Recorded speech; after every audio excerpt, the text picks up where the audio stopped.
নমস্কার সবাইকে, কেমন আছেন সবাই? রিঙ্কুর ব্লগে সবাইকে ওয়েলকাম। আশা করি সবাই ভালো আছেন আর আমি মোটামুটি ভালোই আছি, মানে চলে যাচ্ছে আর কি। তো যাই হোক, সবাইকে হচ্ছে শুভ সকাল। আর আমি আজকে আপনাদের সাথে শেয়ার করব যে আমি বাড়িতে কিভাবে আর কি মশলাগুলো বানিয়ে নিই। আর এগুলো হচ্ছে গোটা মশলা আর জিরে আর হচ্ছে ধনে, আপাতত এই দুটোই বানাই আমি। আর হলুদটা হচ্ছে আমার বাপের বাড়িতে ওখানে মেশিন সামনেই আছে, তো হলুদগুলো হচ্ছে শুকনোগুলো কিনি, সুটিগুলো, আর ওগুলো দিলে পরে সঙ্গে সঙ্গে গুঁড়ো করে দিয়ে দেয়, তাই ওইটা ওখান থেকেই নিয়ে আসি। কারণ হচ্ছে মিক্সিতে ওটা দিলে না নষ্ট হয়ে যায় মিক্সিটা, আমার না দু একবার ওরকম করে মিক্সিটা ভেঙেও গেছে। তাই জন্য হাজব্যান্ড বলেছে ওটা ওখান থেকে নিয়ে আসি, মেশিন যেহেতু তাহলে ভালো করে হয়ে যায় আর কি। আর এই দুটো আমি ঘরেই করে নিই, তাহলেই হয়ে গেল মশলা প্রতিদিনের। তো চলুন আমি করে নিচ্ছি আজকে আর আপনাদের সাথে শেয়ার করছি। ভিডিওটা দেখতে থাকুন, আশা করি অবশ্যই ভালো লাগবে।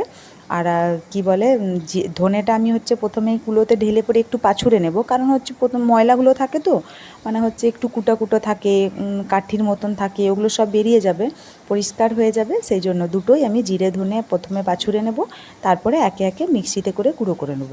হ্যাঁ, তার আগে অবশ্যই আমি একটু গরম করে নেব, একটু ভাজা ভাজা করে নেব, তাহলে না এই গরম কড়াইয়ে একটু ভাজা ভাজা করে নিলে মশলাটার স্বাদটাই পাল্টে যায়।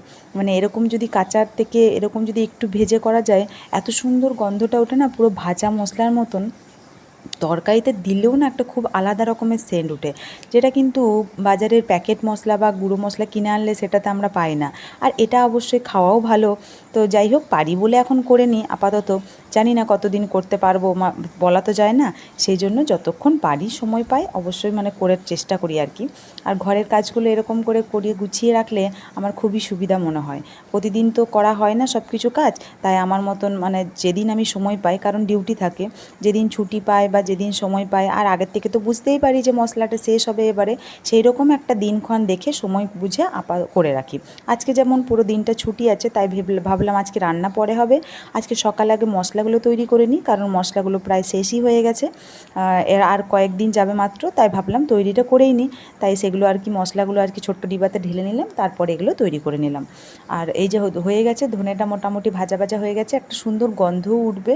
আর হাতে করে দিয়ে দেখলে পুরো কড়মড় করে শব্দ হবে, একটু মানে ভাঙতে গেলে আর কি, সেই রকম বুঝবো, তখন আমি একটু থালায় ঢেলে নেবো। একদম গরমটা মিক্সিতে দিতে পারবো না, এই যে থালায় ঢেলে নিয়েছি। আর এদিকে আমার রান্নাও বসে গেছে, এই দিকটায় বসিয়েই দিয়েছি। ভাজতে ভাজতে আমি ভাবলাম রান্নাটাও বসিয়ে দিই গ্যাসটাতে, তাহলে হয়ে যাবে। আর ইন্ডাকশানে এটা ভেজে নিচ্ছি, দুটো কাজই একসাথে করার চেষ্টা করে যাচ্ছি, আর হয়েও যাবে। তাই হচ্ছে এই যে এবার জিরেটা দিয়ে দিই, ভেজে নিই। ততক্ষণে ওটা একটু ঠান্ডা হয়ে যাক, তারপরে ততক্ষণে এটাও ভাজা হয়ে যাবে, একটু ভাজা ভাজা। আর জিরে ভাজার গন্ধটা যেন একদম মানে আলাদাই লাগে, সত্যি কথা। ভাজা মশলার গন্ধটা সত্যিই খুব সুন্দর হবে। আর আপনারা যারা কিনে মশলা এরকম ব্যবহার করেন, তারা এরকম ভেজে একবার ব্যবহার করে দেখতে পারেন। অনেকটা করে অ্যামাউন্টে প্রথমেই অনেকটা না আনতেও পারেন, অল্প করে একটু ভেজে রেখে বাটনা বেটে রান্না করে দেখবেন, খুবই সুন্দর খেতে হয়। আর কাঁচা মশলার থেকে একটু ভেজে পরে করলে যেন স্বাদটাও আর একটু বদলে যায়। আমার তো ওরকমই মনে হয়, আপনারাও চেষ্টা করে দেখতে পারেন বা একবার ট্রাই করে আর কি দেখতে পারেন। খুবই ভালো লাগে খেতে, তরকারিতে দিলেও খুবই ভালো লাগে। এই যে আমার জিরেটা হয়েই গেল, ধনেটা হয়েই গেল, এরপর জিরেটা করে নেবো, ব্যাস হয়ে যাবে। এটা ঢেলে নিয়ে ডিবাগুলো পুরো পরিষ্কার করে নিয়েছি, ওই যে একটু একটু ছিল আমি ওগুলো মশলার ডিবাতে ঢেলে নিলাম, হয়ে যাবে আর দুদিন, আর এগুলো হয়ে যাবে।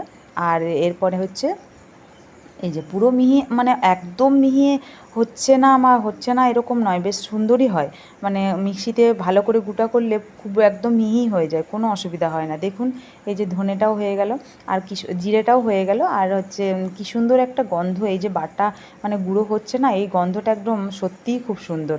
আচ্ছা, তো আমার মানে ভিডিওটা আপনাদের কেমন লাগলো অবশ্যই কমেন্ট করে জানাবেন। এই দুটো মশলা কমপ্লিট হয়ে গেল।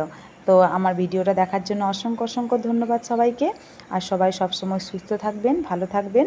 এখনকার মতন সবাইকে বাই বাই, পরে আবার দেখা হবে নতুন একটি ব্লগ নিয়ে। Thank you so much, bye by.